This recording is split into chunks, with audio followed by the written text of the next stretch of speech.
ಈ ಮಧ್ಯೆ ಇರಾನಿನ ಬೆಂಬಲಕ್ಕೆ ರಷ್ಯಾ ನಿಂತ್ಕೊಂಡೇ ಇದೆ. ರಷ್ಯಾದ ವಿದೇಶಾಂಗ ಸಚಿವ ಲಾವ್ರೋವ್ ಮಾತಾಡಿದ್ದಾರೆ. 2015ರಲ್ಲಿ ಇರಾನಿಗೆ ಇರಾನಿನ ನ್ಯೂಕ್ಲಿಯರ್ ಪ್ರೋಗ್ರಾಮಿಗೆ ಪರ್ಮಿಷನ್ ಕೊಡಲಾಗಿತ್ತು. ಹಂಗಿದ್ದ ಮೇಲೆ ಅವರು ನ್ಯೂಕ್ಲಿಯರ್ ಡೆವಲಪ್ ಮಾಡೋದ್ರಲ್ಲಿ ಏನು ತಪ್ಪಿದೆ ಅಂತ. ಜರ್ಮನಿಯ ವಿದೇಶಾಂಗ ಸಚಿವ ಜೋಹಾನ್ ವಾಡೆಫುಲ್ ಹೇಳ್ತಾ ಇದ್ದಾರೆ, ಆದಷ್ಟು ಬೇಗ ಯುದ್ಧ ನಿಲ್ಲುತ್ತೆ, ಪಾಕಿಸ್ತಾನದ ನೇತೃತ್ವದಲ್ಲಿ ಮಾತುಕತೆಗಳು ನಡೀತಾ ಇದ್ದಾವೆ ಈಗಾಗಲೇ ಅಂತ ಜರ್ಮನಿಯ ವಿದೇಶಾಂಗ ಸಚಿವರು ಹೇಳೋದು. ಅದನ್ನೊಂದು ಸಲ ಕೇಳಿಸ್ಕೊಳ್ಳಿ.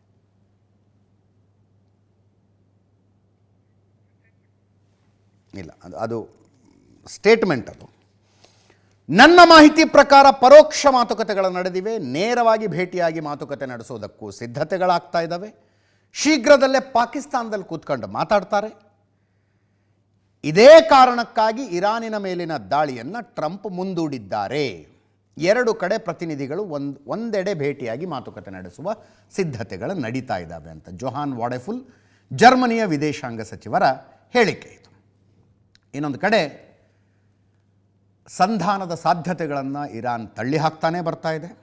ಅಬ್ಬಾಸ್ ಅರಾಗ್ಜಿ ಇರಾನಿನ ವಿದೇಶಾಂಗ ಸಚಿವರು ಮತ್ತೆ ಹೇಳ್ತಾ ಇದ್ದಾರೆ, ನಾವು ಯುದ್ಧ ಮಾಡೋರೆ ಅಂತ.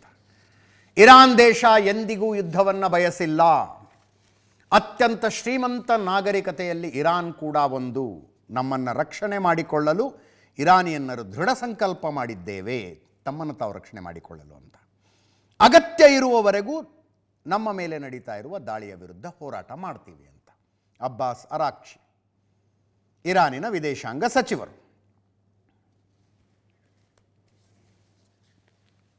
ಈ ಯುದ್ಧ ನೋಡಿ, ಮೇಲ್ನೋಟಕ್ಕೆ ಗೊತ್ತಾಗೋದು fight is not between two equals. ಇಬ್ಬರು ಅಸಮ ಬಲದವರ ಮಧ್ಯದ ಯುದ್ಧ ಇದು. ಇರಾನ್ ಇಷ್ಟೇ ದಿವಸ ಸಸ್ಟೇನ್ ಆಗ್ತಾ ಇರೋದು ತನ್ನ ಡ್ರೋನ್ ಮತ್ತು ಕ್ಷಿಪಣಿ ಸಾಮರ್ಥ್ಯದಿಂದ, ಅದರಲ್ಲೂ ಶಾಹಿದ್ ಡ್ರೋನ್. ಇರಾನ್ ಸಸ್ಟೇನ್ ಆಗ್ತಾ ಇರೋದೇ ಅದರಿಂದ. ಅದರ ಮುಂದೆ ಪ್ರಪಂಚದ ಅತಿ ದೊಡ್ಡ ಮಿಲಿಟರಿ ಶಕ್ತಿ ಅನ್ನಿಸಿಕೊಂಡಿರುವ ಅಮೇರಿಕ, ಪ್ರಪಂಚದ ಅತಿ ದೊಡ್ಡ ಏರ್ಫೋರ್ಸ್ ಅಮೇರಿಕದ್ದು, ಅವರು ಕೂಡ 4 ದಿವಸದಲ್ಲಿ ಮುಗಿಸ್ಬಿಡ್ಬೋದು ಅಂದ್ಕೊಂಡು ಬಂದು ತಿಂಗಳಾನುಗಟ್ಟಲೆ ಒದ್ದಾಡಂಗಾಗಿದೆ. ಕಾರಣ ಯುದ್ಧದ ದಿಕ್ಕನ್ನು ಇರಾನಿನ ಕ್ಷಿಪಣಿಗಳು ಮತ್ತು ಡ್ರೋನ್ಗಳು ದಿಕ್ಕನ್ನೇ ಬದಲಾಯಿಸಿ ಬಿಟ್ಟು. ಇರಾನ್ ಹತ್ರ ಆರಂಭದಿಂದನೂ ಹೇಳ್ತಾ ಇದ್ದೀವಿ ನಾವು, ಏರ್ಫೋರ್ಸ್ ಗಟ್ಟಿ ಇಲ್ಲ ಅಲ್ಲಿ. It is as good as defunct. ಇಲ್ಲದೆ ಇರೋ ಏರ್ಫೋರ್ಸೇ ಅನ್ಬೇಕು ಅದನ್ನ. ಇರಾನ್ ಹತ್ರ ಇರೋದೆಲ್ಲ 3rd ಜನರೇಷನ್ ಫೈಟರ್ ಜೆಟ್ಗಳು.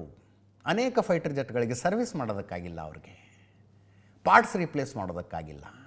ಕಾರಣ ಅವರ ಮೇಲಿನ ಸ್ಯಾಂಕ್ಷನ್ಸ್. 1990ನೇ ಮಾಡೆಲ್ ಫೈಟರ್ ಜೆಟ್ಗಳನ್ನು ಇಟ್ಕೊಂಡಿದ್ದಾರೆ ಅವರು, 3rd ಜನರೇಷನ್ ಫೈಟರ್ ಜೆಟ್. ಅವರ ಏರ್ ಬೇಸ್ಗಳು ಕೂಡ ಅಪ್ಡೇಟ್ ಆಗಿಲ್ಲ. ಎಲ್ಲದಕ್ಕೂ ಕಾರಣ ಇದೆ, ದಿಗ್ಬಂಧನ, ಆರ್ಥಿಕ ದಿಗ್ಬಂಧನ ಇದ್ದ ಕಾರಣಕ್ಕಾಗಿ. ಇನ್ನೊಂದು ಕಡೆ ಅಮೇರಿಕ, ಅವ್ರ ಹತ್ರ 3000 ಫೈಟರ್ ಜೆಟ್ಗಳಿದ್ದಾವೆ. 5th generation fighter jet, 3rd generation fighter jet ಇಟ್ಕೊಂಡಿರುವಂಥ ಇರಾನ್ ವರ್ಸಸ್ 5th ಜನರೇಷನ್ನಿನ 3000 ಫೈಟರ್ ಜೆಟ್ಗಳನ್ನು ಇಟ್ಕೊಂಡಂಥ ಅಮೇರಿಕದ ಅಲೈ ಆಗಿರುವ ಇಸ್ರೇಲ್ ಹತ್ರ 239 ಫೈಟರ್ ಜೆಟ್ಗಳಿದ್ದಾವೆ, ಅವು 5th ಜನರೇಷನ್. ಎರಡೂ ದೇಶಗಳ ಹತ್ರ ಇರುವ ಯುದ್ಧ ವಿಮಾನಗಳನ್ನು ಸೇರಿಸಿದ್ರೆ 3239 ಆಯಿತು. 3239 ಫೈಟರ್ ಜೆಟ್ಗಳು. ಇರಾನ್ ಹತ್ರ 3rd ಜನರೇಷನ್ ಇರೋದಾದರೂ ಎಷ್ಟು? 230 ಫೈಟರ್ ಜೆಟ್ಗಳಿದ್ದಾವೆ, ಯುದ್ಧ ವಿಮಾನಗಳು 230. ನೋಡಿ ಹೋಲಿಕೆ ಎಲ್ಲಿಂದ ಎಲ್ಲಿಗೆ ಅಂತ. 3239 5th generation fighter jets versus 230 3rd generation fighter ಜೆಟ್ನ ಮಧ್ಯ, ಏರ್ಫೋರ್ಸ್ನ ಮಧ್ಯದ ಯುದ್ಧ ಇದು. ಇಷ್ಟಾದರೂ ಇರಾನ್ ಸಸ್ಟೇನ್ ಮಾಡ್ತಾ ಇರೋದಕ್ಕೆ ಕಾರಣ ಡ್ರೋನ್. ಮುಂದಿನ ದಿನಗಳಲ್ಲಿ ಯುದ್ಧಗಳ ಸ್ವರೂಪ ಹೆಂಗಿರುತ್ತೆ ಅನ್ನೋದು ಗೊತ್ತಾಗ್ತಾ ಇದೆ. ಮೊದಲೇ ಗೊತ್ತಾಗುತ್ತದು, ರಷ್ಯಾ ಯುಕ್ರೇನ್ ಯುದ್ಧ ನಡೆದಾಗಲೇ ಗೊತ್ತಾಗಿತ್ತು. ಇವರ ಅಲೈಗಳನ್ನು ಸೇರಿಸಿದ್ರೆ ಸೌದಿ ಅರೇಬಿಯಾ ಹತ್ರ 283 ಫೈಟರ್ ಜೆಟ್ ಇದ್ದಾವೆ, ಕತಾರ್ ಹತ್ರ 115, ಯುನೈಟೆಡ್ ಅರಬ್ ಎಮಿರೇಟ್ಸ್ ಹತ್ರ 99. ಕಡಿಮೆ ಆದವಲ್ವಾ ಅಂತ ಅನ್ನಿಸ್ಬೋದು ನಿಮಗೆ. ಹೌದು, ಕಡಿಮೆನೇ ಇದು. UAEಯ ಸ್ಟ್ರೆಂಗ್ತು, ಶ್ರೀಮಂತಿಕೆ, ದೇಶದ ಗಾತ್ರ ನೋಡಿದ್ರೆ ಕಡಿಮೆನೇ. ಬಟ್ ಅಮೇರಿಕದವ್ರು ಏನು ಹೇಳಿರ್ತಾರೆ ಇವ್ರಿಗೆ, ನಿಮ್ಮ ದೇಶದಲ್ಲಿ ನಮ್ಮ ಸೈನಿಕ ನೆಲೆಗಳಿರ್ತವೆ, ಡೋಂಟ್ ವರಿ, ನಿಮಗೇನೇ ತೊಂದರೆ ಆದರೂ ನಾವು ರಕ್ಷಣೆ ಮಾಡ್ತೀವಿ ಅಂತ ಹೇಳಿರ್ತಾರೆ. ಜೋರ್ಡಾನ್ ಹತ್ರ 44 ಫೈಟರ್ ಜೆಟ್ ಇದ್ದಾವೆ, ಇರಾನ್ ಹತ್ರ 230 ಇದ್ದಾವೆ. 5th ಜನರೇಷನ್ ಫೈಟರ್ ಜೆಟ್, ನಾ ಹೇಳಿದೆ ಯುದ್ಧ ವಿಮಾನಗಳ ಬೆಲೆಯನ್ನು ಈ ರೀತಿ ಅಳಿಬಾರ್ದು ಅಂತ. ಬಟ್ ಗ್ರಾಸ್ ತಗೊಂಡ್ರೆ ಹೆಚ್ಚು ಕಡಿಮೆ 1000 ಕೋಟಿ ರೂಪಾಯಿ ಒಂದು ಫೈಟರ್ ಜೆಟ್ಗೆ. ಇಂಥವು 3000 ಇದ್ದಾವೆ ಅಮೇರಿಕದ ಹತ್ರ. 3rd ಜನರೇಷನ್ ಫೈಟರ್ ಜೆಟ್ಟು ಒಂದು 400 ಕೋಟಿ ಆಗ್ಬೋದು. ಇವೆಲ್ಲದರ ವಿರುದ್ಧ ಹೋರಾಡ್ತಾ ಇರುವ ಶಾಹಿದ್ ಡ್ರೋನ್ ಬೆಲೆ 18ರಿಂದ 40 ಲಕ್ಷ ರೂಪಾಯಿ. 18ರಿಂದ 40 ಲಕ್ಷ.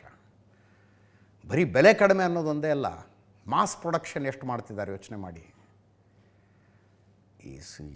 ಏನೋ ಕಾರ್ ಫ್ಯಾಕ್ಟ್ರಿಲಿ ರೆಡಿಯಾಗಿ ಕಾರ್ ಹೊರಗೆ ಬರ್ತಿರ್ತಾವಲ್ಲ, 5 ನಿಮಿಷಕ್ಕೊಂದು ಬಂತು, 10 ನಿಮಿಷಕ್ಕೊಂದು ಬಂತು, 15 ನಿಮಿಷಕ್ಕೆ, ಹಂಗೆ ತಯಾರು ಮಾಡ್ತಾರೆ ಇವುಗಳನ್ನೇ ಇರಾನ್ನವರು. 50 ಲೀಟರ್ ಪೆಟ್ರೋಲ್ ಟ್ಯಾಂಕ್ ಇರುತ್ತೆ ಅದಕ್ಕೆ. Engine 2 stroke engine. ನಮ್ಮಲ್ಲಿ ಯಮಹಾ RX100 ಅಂತ ಒಂದು ಬೈಕ್ ಇತ್ತು, ಭಾಳ ಫೇಮಸ್ 2 ಸ್ಟ್ರೋಕ್ ಎಂಜಿನ್ ಬೈಕ್ ಅದು. ಅಂಥದ್ದೇ ಎಂಜಿನ್ನು.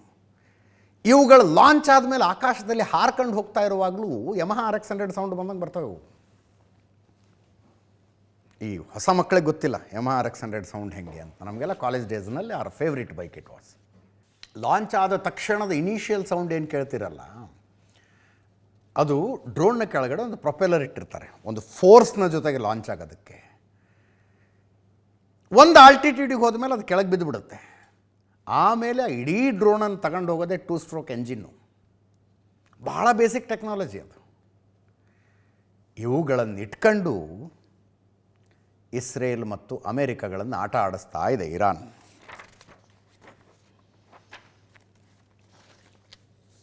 ಹೀಗೆ ಎರಡು ಅಸಮ ಬಲದ ಯುದ್ಧದಲ್ಲಿ ತಮ್ಮ ವೀಕ್ನೆಸ್ಸನ್ನೇ ಸ್ಟ್ರೆಂಗ್ತ್ ಮಾಡ್ಕೊಳ್ಳೋದು ಅಂದರೆ ಇದು. ಇವತ್ತು ಕುವೈತ್ನ ಬಂದರುಗಳ ಮೇಲೆ ಇರಾನ್ ದಾಳಿ ನಡೆಸಿತು.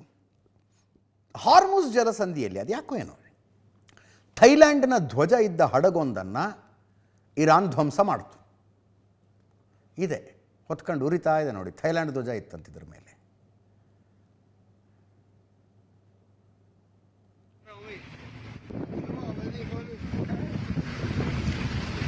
ಏನು ತಗೊಂಡೋಗ್ತಿತ್ತೋ ಏನೋ. ಇಸ್ರೇಲ್ ಮೇಲೆ ಕ್ಷಿಪಣಿ ದಾಳಿ ಮುಂದುವರಿಯಿತು. ಇಸ್ರೇಲ್ನಲ್ಲಿ ಸ್ಪೆಷಲಿ ಟೆಲ್ ಅವೀವ್ ಮೇಲೆ ಇರಾನಿನ ಕ್ಷಿಪಣಿ ದಾಳಿ.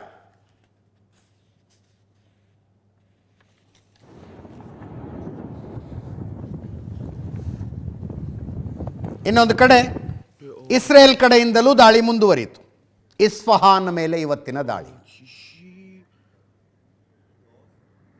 ಇಸ್ರೇಲ್ 2 ಯುದ್ಧಗಳನ್ನು ಏಕಕಾಲದಲ್ಲಿ ಮಾಡ್ತಾ ಇದೆ. ಒಂದು ಇರಾನ್ ಮೇಲೂ ದಾಳಿ ಮಾಡಬೇಕು, ಇನ್ನೊಂದು ಲೆಬನಾನ್ ಮೇಲೂ ದಾಳಿ ಮಾಡಬೇಕು. ಹಂಗೆ ನೋಡಿದ್ರೆ ಇರಾನೇ ದೂರ ಇಸ್ರೇಲ್ಗೆ, ಇಡೀ ಸಿರಿಯಾ ದಾಟ್ಕೊಂಡು ಹೋಗ್ಬೇಕು ಅದರ ಮೇಲೆ. ಲೆಬನಾನ್ ಪಕ್ಕದಲ್ಲೇ ಇದೆ. ಸೌತ್ ಲೆಬನಾನನ್ನು ಏನೇನೂ ಉಳಿಸಿಲ್ಲ ಇವರು. ಹಿಜ್ಬುಲ್ಲಾ ಭಯೋತ್ಪಾದಕ ಸಂಘಟನೆ ನೆಲೆ ಕಂಡುಕೊಂಡಿದ್ದದ್ದೇ ಅಲ್ಲಿ ಸೌತ್ ಲೆಬನಾನ್ನಲ್ಲಿ. ಸರ್ವನಾಶ.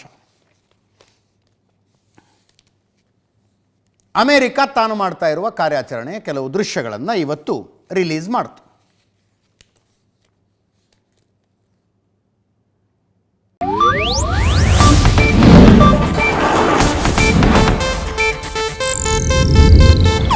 ಇದು ಏಷ್ಯಾನೆಟ್ ನ್ಯೂಸ್ ನೆಟ್ವರ್ಕ್ ಪ್ರಸ್ತುತಿ.